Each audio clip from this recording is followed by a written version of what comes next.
ప్రియమైన సహోదరుని సహోదరులారా, ఇజ్రాయెల్ ప్రజలతో దేవుడు మాట్లాడుతూ ఒక ఆదరణకరమైన మాటను వారికి ఇస్తున్నాడు. మలాకీ గ్రంథం 4వ అధ్యాయం 2వ వచనములో ఈ మాటను మనం చూద్దాం. అయితే నా నామమందు భయభక్తులు గలవారగు మీకు నీతి సూర్యుడు ఉదయించును, అతని రెక్కలు ఆరోగ్యము కలుగుచేయును గనుక మీరు బయలుదేరి క్రొవ్విన దూడలు గంతులు వేయినట్లు గంతులు వేయుదురు.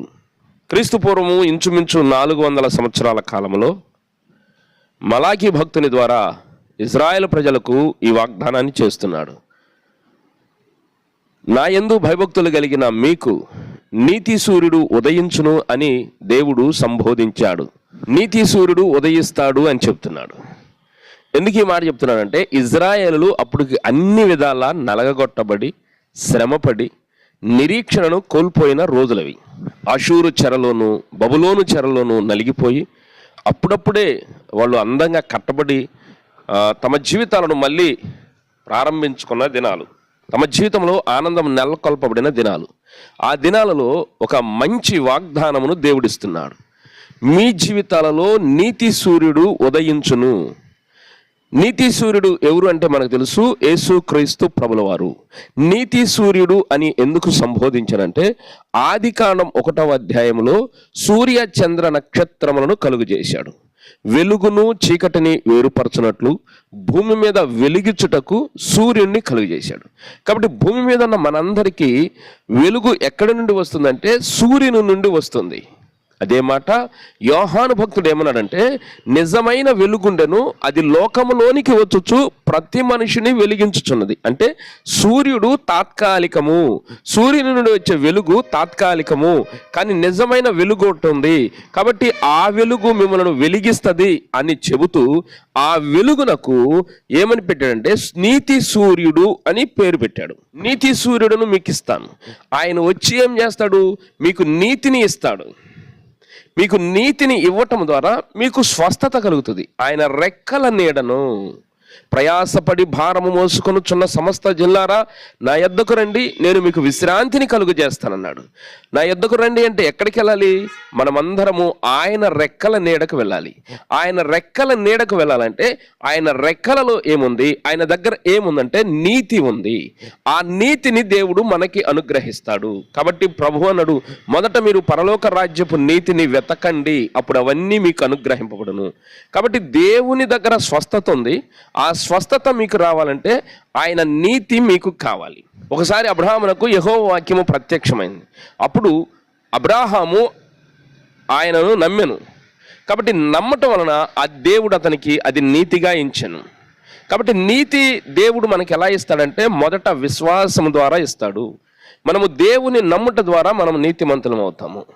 మనము చేసే దాన ధర్మాలు కానీ పుణ్యకార్యాల వల్ల మనము నీతిమంతులము కాము, కానీ యేసుక్రీస్తును నమ్ముట ద్వారానే మనకి నీతి అనుగ్రహింపబడింది. కాబట్టి అబ్రహాము ఆయనను నమ్మెను గనుక ఆయన అది అతనికి నీతిగా ఎంచెను.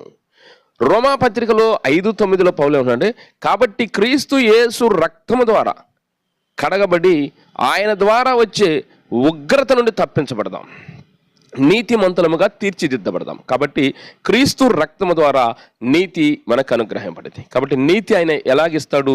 1 విశ్వాసం ద్వారా ఇస్తాడు, 2 ఆయన రక్తం ద్వారా కడుగుతాడు. ఇప్పుడు మనం నీతిమంతులమయ్యాము గనక నీతిమంతులమైన మనకు ఇప్పుడు స్వస్థత మనకి అనుగ్రహించబడుతుంది. ఈ నీతిని గురించి కీర్తనల గ్రంథంలో ఏం చెప్పాడో చూద్దాం. కృపా సత్యములు కలుసుకున్నవి, నీతి సమాధానములు ఒకదానికొకటి ముద్దు పెట్టుకున్నవి. కాబట్టి దేవుని యొక్క ప్రణాళికలో భాగంగానే నీతి యేసుక్రీస్తు ఈ లోకంలోనికి వచ్చాడు. ఆయన మన దగ్గరకు వచ్చి ఆయన తన గురించి ప్రకటించుకుని మనకు నమ్మిక కలిగజేసి తద్వారా క్రీస్తు రక్తముతో మనలను నీతిమంతులుగా తీర్చిదిద్దుతున్నాడు. ఒకసారి యేసు ప్రభువారు కపెర్నహూము అనే గ్రామానికి వెళ్ళాడు. అక్కడ ఒక ఇంట్లో ప్రార్థన జరుగుతుంది.